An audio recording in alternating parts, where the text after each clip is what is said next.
Bonjour Madame Watteau. Vous êtes enseignante en archéologie et en histoire à l'Université de Rennes 2. Est-ce que vous pouvez nous expliquer ce qui vous a amené à réfléchir sur votre enseignement?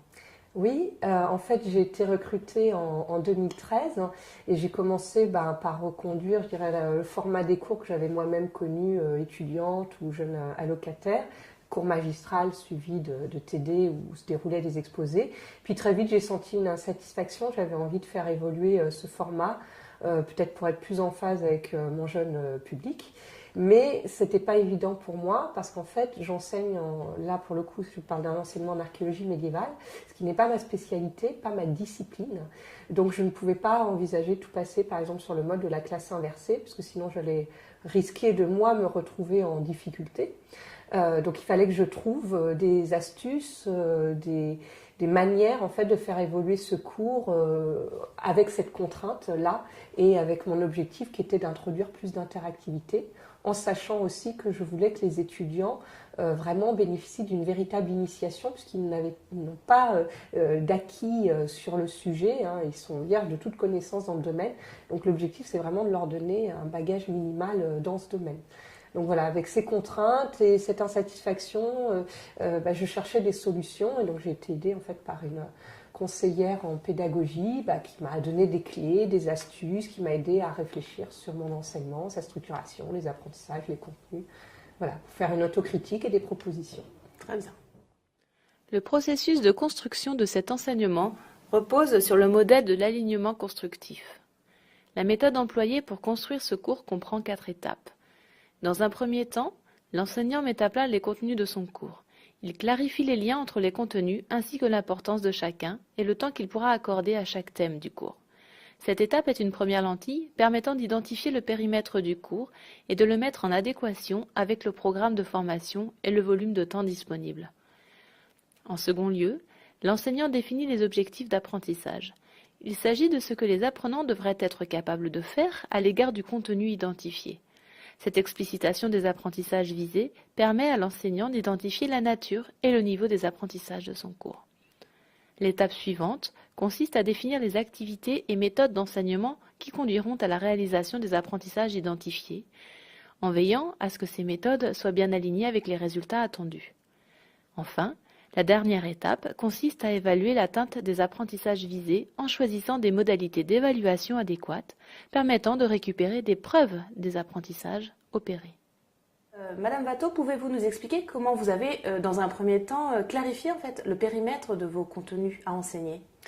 Alors ça n'a pas été facile puisque j'avais cette tension entre vouloir dire beaucoup dans mon optique de transmettre une culture générale et puis en même temps la réalité d'un nombre d'heures assez réduit. Donc cet exercice a été difficile mais en même temps très utile pour moi pour effectivement y voir plus clair et faire du tri, faire des choix. Découpé dans ma matière et en particulier j'ai utilisé un outil, la carte conceptuelle où sur une feuille, une grande feuille avec des post-it, j'ai pu finalement préciser tous les concepts que je voulais aborder, les objets, puis je me suis rendu compte de choses qui étaient peut-être plus marginales par rapport aux choses principales à transmettre, donc j'ai pu supprimer des thématiques. Et puis par ailleurs, j'ai aussi raisonné en termes de CTS, parce que je n'avais pas du tout conscience auparavant, donc en termes de quantité de travail par les étudiants. Donc ça m'a permis un petit peu aussi de découper, d'éliminer certaines choses pour que ça rentre dans le cadre des CTS attribués à ce cours-là. Alors, est-ce que vous avez intégré la question des apprentissages dans la réflexion sur votre enseignement? Oui, ça m'a aidée. J'ai réfléchi à ça à l'échelle de tout l'enseignement, mais aussi à l'échelle de chaque séance. Et effectivement, ça m'a permis de cibler certaines choses que je voulais transmettre, d'autres qui étaient peut-être moins fondamentales. Et puis par ailleurs, j'ai aussi pris conscience quelque chose qui m'a permis de régler mon problème de tension entre pas assez de temps et trop de choses à dire, qui est que la qualité de l'apprentissage est plus importante que la quantité d'informations. Et donc j'ai cédé, je dirais, un peu plus de mon temps de parole dans le cours magistral au profit d'exercices pour les étudiants qui leur permettaient de développer leur réflexion, leur travail personnel et qui en fait étaient des exercices où certes il y a moins d'informations transmises sur un plan plus académique, mais eux pouvaient développer des apprentissages plus précis et finalement plus utiles et plus durables dans le temps. Donc ça m'a permis de dégraisser un peu dans tout ce que j'ai pu aborder dans le cours et d'orienter plus précisément ce que je voulais faire. Pouvez-vous nous expliquer quelles étaient les méthodes et les stratégies d'enseignement que vous avez mises en place dans ce cours? Oui, eh ben, en fait, justement, après avoir clarifié mes apprentissages, j'ai mis en place un certain nombre de choses très concrètes dont l'objectif c'était de casser le rythme du cours magistral et puis d'impliquer plus les étudiants aussi dans les différents travaux d'exposés. Donc, très concrètement, par exemple, j'ai commencé par une séance de brainstorming sur leur représentation de l'archéologie afin de faire émerger ces représentations et puis de les mettre en perspective avec la réalité du métier aujourd'hui.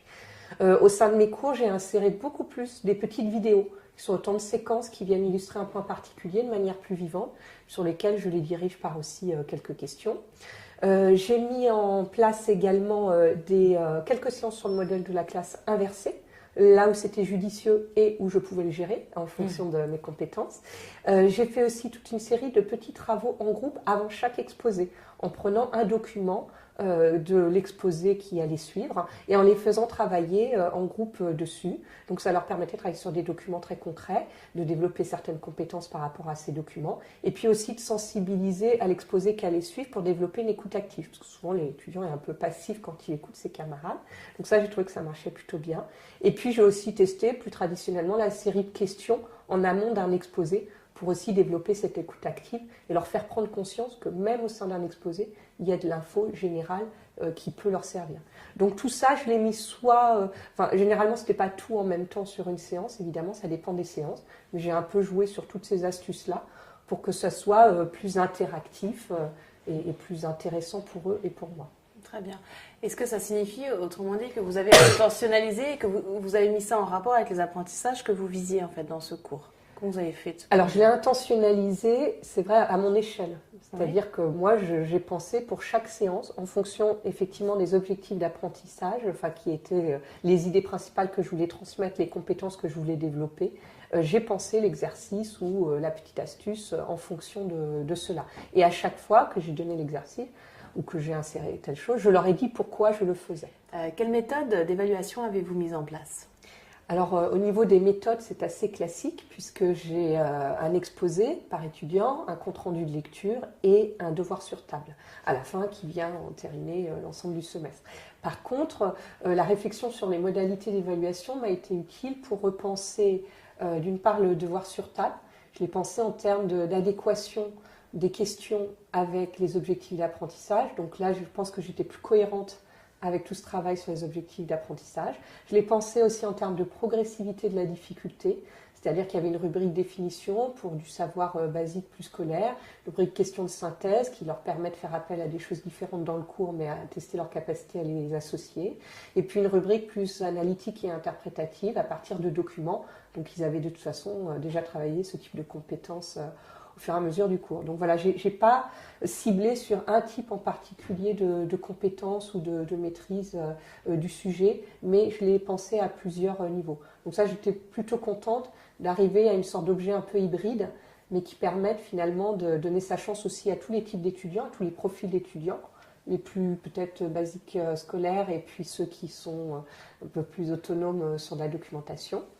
Et puis sinon, ça m'a aidé de manière très modeste à clarifier ce que j'attendais pour l'exposé et les comptes rendus. Et j'ai mis ces attendus, ces objectifs que j'ai fait l'effort vraiment de détailler dans le syllabus que j'ai distribué en début d'année.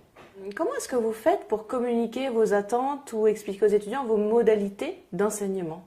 Eh bien justement, du coup, j'ai rédigé une sorte de syllabus où j'ai compilé un certain nombre d'informations déjà que je distribuais de manière un peu séparée. Donc j'ai fait un document un peu plus ramassé, propre, tel qu'on le fait par ailleurs en histoire d'ailleurs, où j'ai mis le programme et tous les attendus rédigés de manière très explicite sur chacun des exercices avec aussi l'évaluation et sur quel point elle porterait.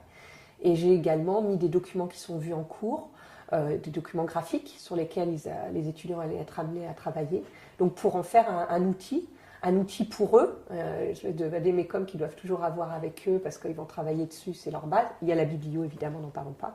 Et puis aussi un outil pour moi parce que du coup je peux travailler avec eux dessus, j'ai le programme, je peux y retourner si besoin pour rappeler les attendus, les objectifs de tel ou tel exercice. Très bien. Et ce syllabus, il est communiqué de quelle façon aux étudiants? Alors de deux manières, en version papier, donc une impression papier, et puis je le mets toujours en ligne également, parce qu'en fait j'ai à côté de mon cours un espace en ligne sur la plateforme Cursus où je mets le syllabus, les exposés et aussi l'intégralité des PowerPoint du cours magistral. D'accord. Donc je n'ai pas un syllabus rédigé parce que de toute façon ils ont tous les PowerPoint. Et que vous a apporté la réflexion sur la construction de cet enseignement? Eh bien, disons que de manière très générale, elle m'a donné une sensation de contrôle déjà un peu plus grand sur les contenus et puis aussi sur l'attention des étudiants. J'ai l'impression que le cours est moins monotone, plus interactif, donc moi j'ai pu en retirer plus de plaisir aussi, simplement. Par ailleurs, ça m'a permis donc de conscientiser un certain nombre de choses qui, le plus souvent, vont de soi, mais qui en fait ne devraient pas aller de soi, mais qui doivent être travaillées, les objectifs d'apprentissage, etc.